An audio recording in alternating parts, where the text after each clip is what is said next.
Assalamualaikum warahmatullahi wabarakatuh.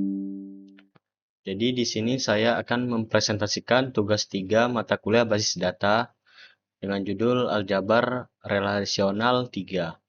Di sini nama saya Muhammad Alamin dengan NPM 23081070-114. Jadi berikut ini adalah ERD aplikasi pemesanan makanan di restoran.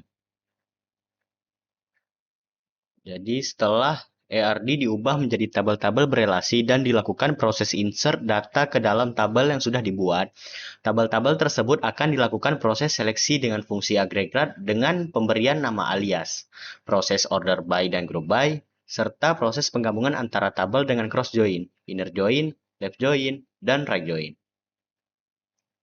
Yang pertama ada proses penggunaan fungsi agregat. Yang pertama ada proses penggunaan fungsi sum. Jadi, fungsi sum akan mengembalikan total nilai bagi kolom yang bertipe numerik. Penggunaan fungsi agregat juga dapat dikombinasikan dengan alias. Jadi, di sini sintaksnya select sum dalam kurung harga, asini alias. Di sini saya membuatnya dengan total harga makanan from harga. Jadi, dari gambar di atas ini terlihat bahwa sum dalam kurung harga akan menghitung total harga makanan, yaitu 118.000. Terus yang kedua ada proses penggunaan fungsi average. Fungsi average akan mengembalikan nilai rata-rata bagi kolom yang bertipe numerik. Seperti contoh select average dalam kurung harga alias di sini saya buatnya rata-rata harga makanan from harga. Jadi dari gambar di atas terlihat bahwa average akan menghitung rata-rata pada kolom harga lalu menampilkan hasilnya yaitu 11.800. Yang ketiga ada proses penggunaan fungsi max. Fungsi max akan mengembalikan nilai paling besar pada kolom yang dipilih.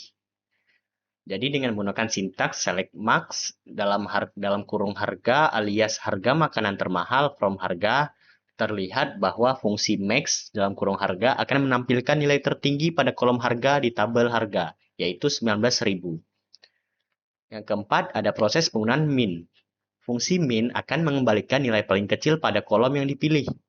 Dengan sintaks select min harga alias harga makanan termurah from harga, terlihat bahwa fungsi min dalam kurung harga akan menampilkan nilai terendah pada kolom harga di tabel harga, yaitu 5.000.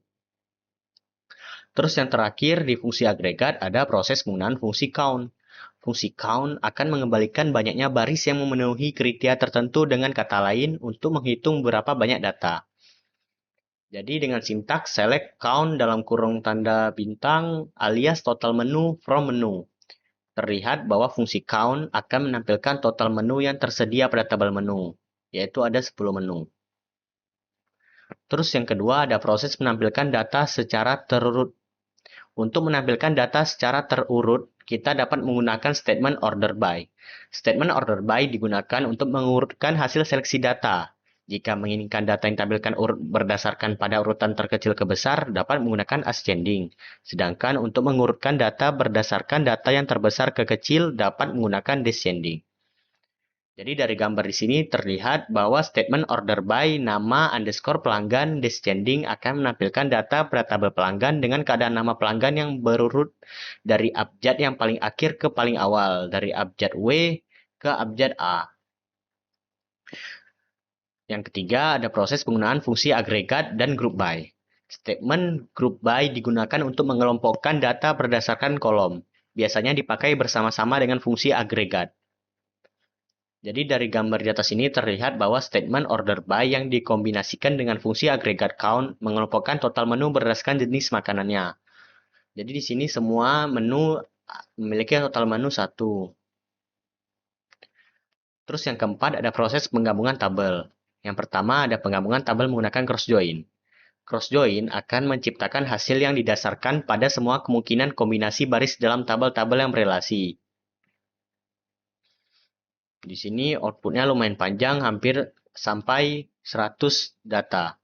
Dari gambar di atas terlihat bahwa cross join adalah proses menggabungkan tabel 1 dengan tabel 2.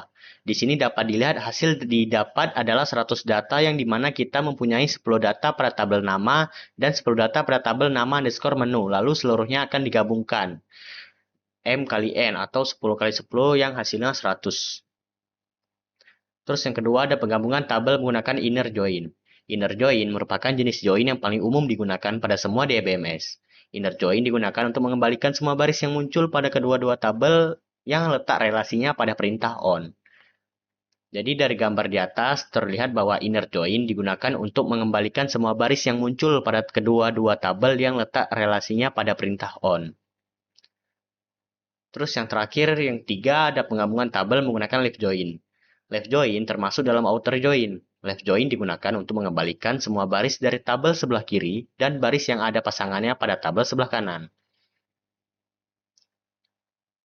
Jadi dari gambar ini terlihat bahwa left join adalah proses menggabungkan dan mencocokkan tabel yang sebelah kiri ke sebelah kanan. Baris tanpa kecocokan di tabel sekunder akan diisi dengan nilai 0. Cuman karena di sini semua berelasi satu sama lain, maka tidak ada nilai yang diisi dengan 0. Terus yang paling terakhir ada penggabungan tabel menggunakan right join. Right join termasuk dalam outer join. Right join digunakan untuk mengembalikan semua baris dari tabel sebelah kanan dan baris yang ada pasangannya pada tabel sebelah kiri.